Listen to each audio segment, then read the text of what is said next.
భువనగిరి శివార్లలో తెలంగాణ గురుకుల minority residential పాఠశాలకు చెందిన బాల ఆకాష్ అనే 10వ తరగతి విద్యార్థి ఓ బావిలో ఈతకు వెళ్లి ప్రమాదవశాత్తు మృతి చెందాడు. ఘటనా స్థలానికి చేరుకున్న పోలీసులు మృతదేహాన్ని వెలికితీసి పోస్టుమార్టం నిమిత్తం భువనగిరి ప్రభుత్వ జనరల్ ఆసుపత్రికి తరలించారు. కేసు నమోదు చేసుకుని దర్యాప్తు చేస్తున్నారు. అధికారుల నిర్లక్ష్యమే తమ కుమారుడి మృతికి కారణమని, తమకు న్యాయం చేయాలని ఆసుపత్రి ముందు ఆందోళన చేశారు పేరెంట్స్.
నేను బాల ఆకాష్ వాళ్ళ పేరెంట్ని.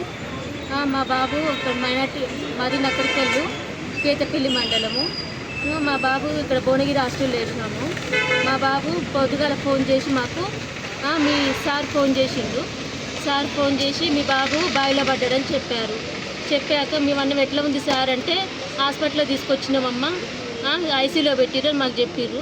మేము వచ్చాక మళ్ళీ మేడం కాసేపు అయినాక మేడం ఫోన్ చేసి మా బాబు చనిపోయిండని చెప్పారు. మేము మా బాబు పరిస్థితి మరి ఇప్పుడు మా బాబు ఎదిగిన ఆయన మాకు ఇప్పుడు ఏ ఆధారం లేదు. మేము చేసుకుంటేనే మాకు లేదు, మాకు న్యాయం కావాలి. లాస్ట్ టైం హాస్టల్కి ఎప్పుడు వచ్చి కలిసారు మీ బాబుని? మేము వారం తర్వాతకి వచ్చి కలిసాము. వాళ్ళే ఫోన్ చేశారు, మీ బాబుకి ఇట్లా జలుబు లేచింది, దగ్గు లేచి జ్వరం వచ్చింది, వచ్చి తీసుకెళ్ళండి అని ఫోన్ చేశారు. ఫోన్ చేస్తే మేమేం చేసాము, వచ్చి తీసుకెళ్ళి స్కానింగ్ అన్నీ చేసినాము. ఏరియల్ హాస్పిటల్లో అన్నీ తీసి మళ్ళీ తీసుకొచ్చి రిపోర్ట్లో అవన్నీ ఇచ్చినాము. వాళ్ళకు ఇచ్చి అయిపోయినాక వాళ్ళు సరేలే అమ్మ మంచిగానే ఉంటారులే అని అన్నారు. మళ్ళీ తర్వాత నిన్న ఫోన్ చేసిండు మా బాబు. ఫోన్ చేసి బాగానే ఉన్నాడమ్మా, మీ బాబుకి ఏం లేదు, మంచిగానే ఉన్నాడు. మళ్ళీ మాట్లాడిండు, బాబు కూడా మాట్లాడిండు మాతోటి. మమ్మీ మంచిగానే ఉన్నా మమ్మీ అని మాట్లాడి అయిపోయింది. తెల్లారి ఇది జరిగింది. అంటే ఏ క్లాస్ నుంచి చదువుతున్నాడు ఇక్కడ మీ బాబు? మా బాబు 7th క్లాస్ నుంచి ఇప్పుడు 10th క్లాస్ మా బాబు చదివేది. 7th క్లాస్ నుంచి ఇక్కడనే చదువుతుంది, ఇక్కడ భువనగిరి మైనార్టీ స్కూల్లో చదువుతుంది. ఓకే, ఇక్కడ ధర్నా చేస్తున్నారు కదా, మీకు ఏ విధమైన న్యాయం కావాలంటే? మా బాబు మాకు కావాలి సార్. పోయిన అయితే రాడు, మా బాబు అయితే మాకు కంపల్సరీ కావాలి. ఏం జరిగిందో మాకు తెలవాలి. మా బాబుకి ఏమైందో మాకు చెప్పాలి, మొత్తం తెలవాలి. మా బాబు ఎట్లా చనిపోయింది, ఏ విధంగా చనిపోయిండు, మాకు న్యాయం కావాలి. ఎంతమంది పిల్లలు మీరు ఏం పని చేస్తుంటారు? మీరు? మాకు 2 పిల్లలు, ఒక పాప ఒక బాబు. పూల బేరం చేస్తాం మేము, చేసుకుంటూనే వెళ్తారు సార్. మాకు చనిపోయిన బాబుకి నేను పెద్దనాన్న పెట్టాను. బాబు నీళ్ళల్లో పడిపోయిందని చెప్తున్నారు కదా, మరి పడిపోయినప్పుడు బట్టలు వేసుకొని ఇట్లా పడిపోయింది సార్. చార్లకి చెప్పలేదు, ఎవరికి చెప్పలేదు.